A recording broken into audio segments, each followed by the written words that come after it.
Titanic incident జరిగిన సరిగ్గా 100 years కి టైటానిక్ కంటే పెద్ద షిప్ సుమారు 4200 జనాన్ని తీసుకుని బయలుదేరింది. యాక్చువల్ గా వెళ్లాల్సిన అఫీషియల్ రూట్ నుంచి కాకుండా దారిలో ఉన్న ఒక ఐలాండ్ కి దగ్గర నుంచి వెళ్ళాలి అని కెప్టెన్ నిర్ణయించుకున్నారు. షిప్ చాలా పెద్దది కాబట్టి షిప్ కి ఐలాండ్ కి మధ్య మినిమం 1500 feet సేఫ్ డిస్టెన్స్ అయితే మెయింటైన్ చేస్తూ ట్రావెల్ చేయాల్సి ఉంది. కానీ అనుకున్నట్లుగా జరగలేదు. షిప్ ని ప్రాపర్ రేడియస్ లో టర్న్ చేయకపోవడంతో అనుకున్న దానికంటే ఐలాండ్ కి దగ్గరగా వచ్చేసింది. ఇప్పుడు షిప్ కి ఐలాండ్ కి మధ్య ఉన్న డిస్టెన్స్ కేవలం 659 meters మాత్రమే. రియలైజ్ అయ్యి వెంటనే షిప్ ని ఒక 20 degrees అయితే టర్న్ చేశారు. But it was already too late. Island కి దగ్గరలో ఉన్న ఒక రాయి షిప్ ని ఢీకొంది. ఒక 60 meters వరకు షిప్ కి డ్యామేజ్ అయింది. డ్యామేజ్ అయిన ఏరియా నుంచి షిప్ లోపలికి వాటర్ లీక్ అవుతూ ఉన్నాయి. కొన్ని సెకండ్స్ లోనే షిప్ లో ఇంజిన్స్ కూడా ఫెయిల్ అయిపోయాయి. బ్యాకప్ జనరేటర్స్ కూడా పనిచేయట్లేదు. కెప్టెన్ ప్యాసింజర్స్ కోసం ఒక అనౌన్స్మెంట్ చేశారు. ఎలక్ట్రికల్ ఫెయిల్యూర్ వల్ల ఈ బ్లాక్అవుట్ ఏర్పడింది అని, సిచ్యువేషన్ మొత్తం అండర్ కంట్రోల్ ఉంది అని చెప్పారు.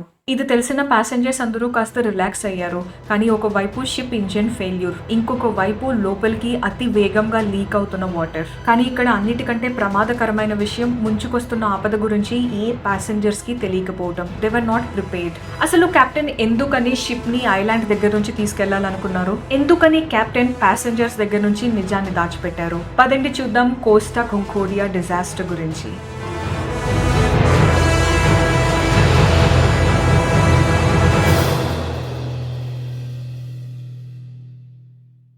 కార్నివర్ కార్పొరేషన్ లో ఒక సబ్సిడరీ కంపెనీ కోస్టా. మనం ప్రస్తుతం మాట్లాడుకుంటున్న షిప్ కోస్టా కంకోడియా ఈ సబ్సిడరీ కంపెనీకి చెందింది. June 30, 2006 నుంచి కంకోడియా సర్వీసెస్ స్టార్ట్ అయ్యాయి. ఆ టైంలో ఇదే పెద్ద ఇటాలియన్ క్రూజ్ షిప్. దీన్ని తయారు చేయడానికి మొత్తం $570 million ఖర్చు అయ్యాయి. దీని length 951 feet, width or beam వచ్చేసి 116 feet, హైట్ ఏమో 180 feet, ఇక టాప్ స్పీడ్ 23 knots. ఈ షిప్ లో టోటల్ గా 17 decks ఉంటాయి. వాటిలో 13 decks ప్యాసింజర్స్ కి యాక్సెస్ ఉంటుంది. కంకోడియా యొక్క మాక్సిమం ప్యాసింజర్ కెపాసిటీ 4200. ఆ ప్యాసింజర్స్ కి సర్వీస్ ప్రొవైడ్ చేయడానికి 1100 వరకు క్రూ మెంబర్స్ ఉంటారు. 4 swimming pools, 5 jacuzzis, 5 spa areas, pool side theatre, 5 restaurants with club, water slide, ఇలాంటివన్నీ కలిపి ఈ షిప్ ని ఒక లగ్జరియస్ క్రూజ్ గా తీర్చిదిద్దారు. టైటానిక్ ని కంకోడియాని పక్కన పెట్టి చూస్తే టైటానిక్ లెంత్ 882 feet, కంకోడియా లెంత్ వచ్చేసి 951 feet. ఇక ఇంటర్నల్ వాల్యూమ్ ఆర్ కెపాసిటీ విషయానికి వస్తే టైటానిక్ ది 46,328 gross tons, కానీ కంకోడియాది 1,14,500 gross tons. సైజ్ లోను కెపాసిటీలోను టైటానిక్ కంటే కంకోడియా చాలా పెద్దది. ఒక 7-day ట్రిప్ కోసం కాగ్లియరీ అనే ప్లేస్ నుంచి 2012 January 11th రోజు కోస్టా కంకోడియా బయలుదేరింది. ఫ్రాన్సిస్కో షెటినో అనే ఒక ఇటాలియన్ మ్యాన్ ఈ షిప్ కి కెప్టెన్ గా ఉన్నారు. 2002 నుంచి ఈయనకి వర్కింగ్ ఎక్స్పీరియన్స్ ఉంది. ఈయన చరిత్రలో మిగిలిపోయారు, కానీ మంచి కెప్టెన్ గా మాత్రం తప్పకుండా కాదు. ఫ్రైడే January 13, 2012 సివిట్ వాకియా అనే ప్లేస్ కి ఈ షిప్ రీచ్ అయింది. సూర్యాస్తమయం తర్వాత 7:18 సివిట్ వాకియా నుంచి సవోనా వైపుకు షిప్ బయలుదేరింది. షిప్ బయలుదేరిన 2 గంటలకి అఫీషియల్ రూట్ నుంచి కాకుండా దారిలో ఉన్న గిగిలియో అనే ఐలాండ్ దగ్గర నుంచి తీసుకెళ్లాలి అని కెప్టెన్ షెటినో అనుకున్నారు. దీని వెనుక ఒక కారణం ఉంది.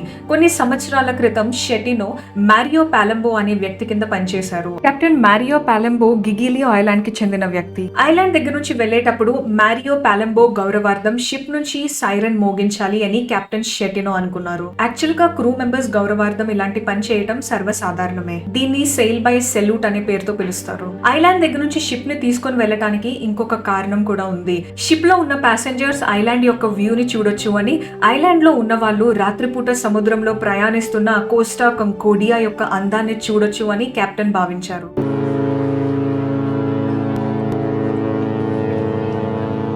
యూజువల్ గా ఇలాంటి షిప్స్ తీరానికి చాలా దూరంగా సముద్రంలో వెళ్తూ ఉంటాయి. ఎందుకంటే వీటికి వాటర్ లెవెల్ చాలా ఇంపార్టెంట్.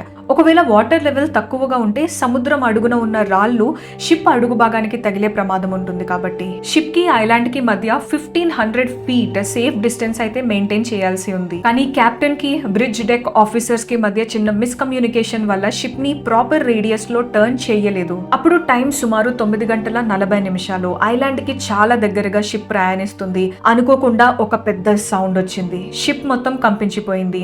టోటల్ లైట్స్ ఆఫ్ అయిపోయాయి. ఏదో జరగకూడదే జరిగింది అని ప్రయాణికులందరికీ అనిపించింది. ఐలాండ్ కి దగ్గరగా వచ్చిన షిప్ ఒక రాయిని ఢీకొంది. అప్పటికే 15 నాట్ స్పీడ్ తో ప్రయాణిస్తూ ఉండటంతో ఈ కొలిషన్ వల్ల ఇంచుమించు 60 మీటర్స్ వరకు షిప్ కి డ్యామేజ్ అయింది.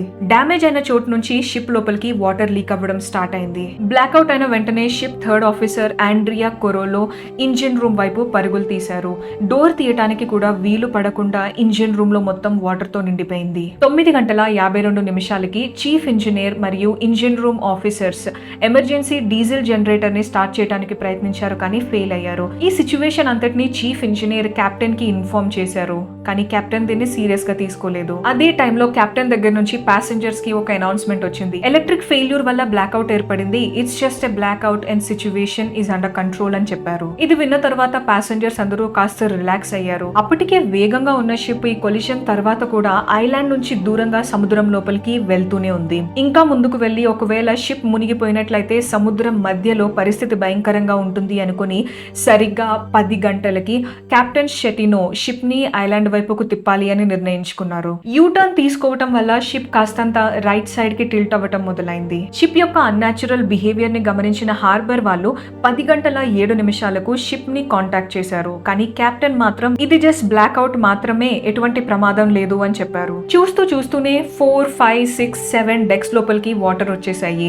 క్రూ మెంబర్స్ కి, చీఫ్ ఇంజనీర్ కి, మిగతా ఆఫీసర్స్ కి కెప్టెన్ పైన నమ్మకం పోయింది. లైఫ్ బోట్ల సహాయంతో ప్యాసింజర్స్ ని ఐలాండ్ వైపుకు చేర్చడానికి వాళ్ళు ప్రిపరేషన్ స్టార్ట్ చేశారు. ఫైనల్ గా 10:22 కెప్టెన్ దగ్గర నుంచి వచ్చిన ఆర్డర్స్ తో రేడియో ఆపరేటర్ కోస్ట్ గార్డ్ కి కాల్ చేసి సిచ్యువేషన్ అంతా ఎక్స్ప్లెయిన్ చేసి హెల్ప్ అడుగుతారు. సరిగ్గా 10:33 షిప్ లో జనరల్ సైరన్స్ అయితే మోగటం మొదలైంది. యాక్సిడెంట్ జరిగిన ఒక గంటకి అంటే సుమారు 10:52 షిప్ ని వదిలి వెళ్లాల్సిందిగా కెప్టెన్ షెటినో ఆర్డర్స్ పాస్ చేశారు. 4200 మందికి పైగా ప్యాసింజర్స్ ఉన్న షిప్ అప్పటికే చాలా డెక్స్ వాటర్ తో నిండిపోయాయి. పరిస్థితి మొత్తం చేయి దాటిపోయిన తర్వాత ఎవాక్యుయేషన్ ప్రాసెస్ స్టార్ట్ చేశారు. ఒకవైపు ప్రమాదకరమైన పరిస్థితి, ఇంకొక వైపు ప్యాసింజర్స్ అందరిలో గందరగోళం. కొంతమంది ప్యాసింజర్స్ లైఫ్ బోట్ కోసం ఎదురు చూస్తూ ఉన్నారు. మరికొంతమంది స్విమ్మింగ్ చేసుకుంటూ ఐలాండ్ కి వెళ్దాము అని షిప్ లో నుంచి వాటర్ లోకి దూకడం మొదలు పెట్టారు. కొంతమంది సేఫ్ గా ఐలాండ్ కి చేరుకున్నారు, కానీ హైయర్ డెక్స్ నుంచి దూకిన కొంతమంది ప్యాసింజర్స్ వాళ్ళ ప్రాణాలని కోల్పోయారు. సుమారు 11:19 క్రూని, షిప్ ని, ప్యాసింజర్స్ ని అందరినీ వదిలి కెప్టెన్ షెటినో తన ప్రాణాలని కాపాడుకోవటానికి లైఫ్ బోట్ సహాయంతో ఐలాండ్ కి వెళ్లిపోయారు. చాలా మంది ప్యాసింజర్స్ సహాయం కోసం ఎదురు చూస్తూ షిప్ లోనే ఉన్నారు. ఒకవైపు కోస్ట్ గార్డ్స్, ఇంకొక వైపు షిప్ యొక్క క్రూ మెంబర్స్ ప్యాసింజర్స్ అందరినీ సురక్షితంగా ఐలాండ్ కి చేర్చడానికి ప్రయత్నిస్తూనే ఉన్నారు. 12:42 కోస్ట్ గార్డ్ కమాండర్ గ్రిగారియో డిఫాల్కో దగ్గర నుంచి కెప్టెన్ షెటినోకి ఒక కాల్ వస్తుంది. ఆ కాల్ రికార్డింగ్ లో ఏం మాట్లాడారో మీరే వినండి. Sì, ascolti Schettino, ci sono persone intrappolate a bordo, adesso lei va con la sua chaloupe sotto la prua della nave, lato dritto, c'è una biscaggina, lei sale su quella biscaggina e va a bordo della nave, e mi viene a dire, mi riporta quante persone ci sono, è chiaro? Io sto registrando questa comunicazione, comandante Schettino. Allora, comandante, le dico una cosa. Parli a voce alta. Allora, la nave adesso, io sono qua di fronte... Comandante, parli a voce... In questo momento, la nave è inclinata... Ho capito. C'è gente, ascolti, c'è gente che sta scendendo dalla biscaggina di prua. Lei quella biscaggina la percorre in senso inverso, sale sulla nave e mi dice quante persone e che cosa hanno a bordo, chiaro? Mi dice se ci sono bambini, donne o persone bisognose di assistenza e me ne dice il numero di ciascuna di queste categorie, è chiaro? Guardi Schettino che lei si è salvato forse dal mare, ma io la porto veramente molto male, faccio passare l'anima dei guai. Vado a bordo, cazzo! Captain యొక్క irresponsible behaviour ని సహించలేని coast guard commander తనను తిరిగి ship లోకి వెళ్లాల్సిందిగా order pass చేశారు. Captain షెటినో మాత్రం అందుకు నిరాకరించారు. ఇక షిప్ కొద్దిగా టిల్ట్ అవుతూ 80 degrees కి చేరుకుంది. ఒక వైపు మొత్తం వాటర్ లో మునిగిపోయింది. రాత్రంతా రెస్క్యూ ఆపరేషన్స్ జరుగుతూనే ఉన్నాయి. చాలా మందిని సేఫ్ గా ఐలాండ్ కి చేర్చగలిగారు. ఉదయం 6:17 రెస్క్యూ ఆపరేషన్స్ అన్ని ముగిశాయి. సూర్యుడు ఉదయించిన తరువాత అక్కడున్న జనాలందరికీ అర్థమైంది జరిగింది ఎంత పెద్ద ప్రమాదమో. రాయిని ఢీకొనటం వల్ల షిప్ కి ఎంత డ్యామేజ్ అయిందో మనం ఇక్కడ చూడొచ్చు.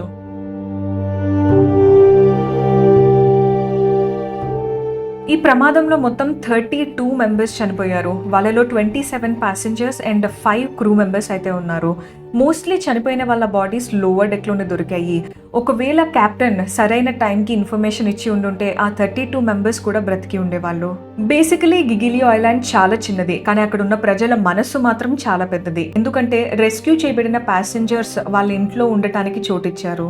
అంతేకాకుండా ఐలాండ్ లో ఉన్న చర్చెస్, స్కూల్స్, క్యాంటీన్స్ లాంటి వాటిని తెరిచి ఉంచి ప్యాసింజర్స్ అందరూ తలదాచుకోవడానికి ప్లేస్ ఇచ్చారు. ప్యాసింజర్స్ ని రెస్క్యూ చేశారు, చనిపోయిన వాళ్ళ బాడీస్ ని రికవర్ చేశారు. ఇక మిగిలిన షిప్ ని అక్కడ నుంచి తీసుకుని వెళ్ళటమే. ఇంజనీర్స్ వచ్చి షిప్ ని ఎగ్జామిన్ చేసి కన్స్ట్రక్టివ్ టోటల్ లాస్ గా డిక్లేర్ చేశారు. అంటే షిప్ ని డిస్అసెంబుల్ చేసి స్క్రాప్ కి వేయటానికి తప్ప ఇంకా దేనికి ఉపయోగపడదు అని అర్థం.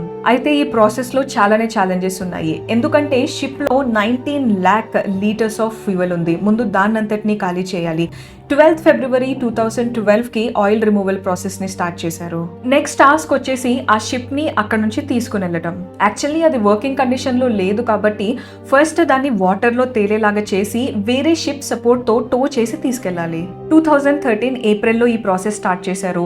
షిప్ కింద ఒక స్టీల్ ప్లాట్ఫామ్ ని బిల్డ్ చేసి షిప్ కి సైడ్ వేస్ లో కేసన్ అని పిలిచే వాటర్ ట్యాంక్ బాక్సెస్ ని అరేంజ్ చేసి కేబుల్ సహాయంతో షిప్ ని నార్మల్ గా నిలబెట్టాలి అనేది ప్లాన్.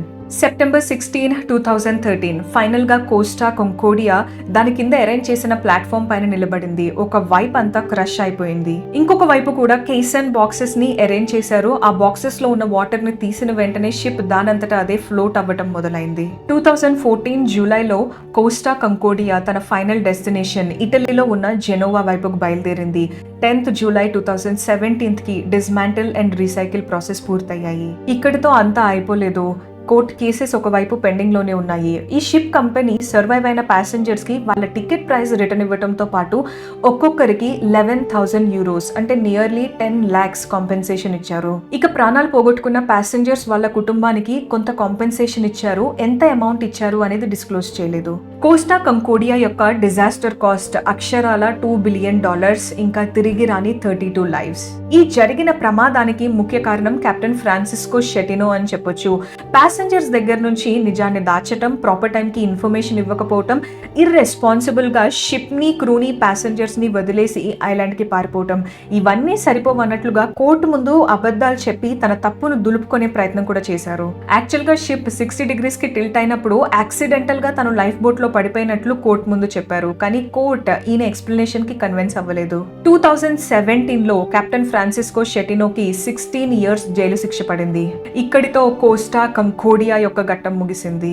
లీడర్ పొజిషన్ లో ఉన్న ఒక వ్యక్తి ఇర్రెస్పాన్సిబుల్ గా బిహేవ్ చేసి అబద్ధాలతో కాలం గడపాలి అని చూస్తే ఎంత నష్టం జరుగుతుందో కోస్టా కంకోడియా డిజాస్టర్ నుంచి మనం నేర్చుకోవచ్చు. మీకు ఈ వీడియో నచ్చినట్లయితే వీడియోని లైక్ చేసి షేర్ చేయడం మర్చిపోకండి. ఇలాంటి ఇంట్రెస్టింగ్ వీడియోస్ మరిన్ని మీ ముందుకు తీసుకురావడానికి ట్రై చేస్తాను. ఛానల్ ని సబ్స్క్రైబ్ చేసుకొని సపోర్ట్ చేయండి.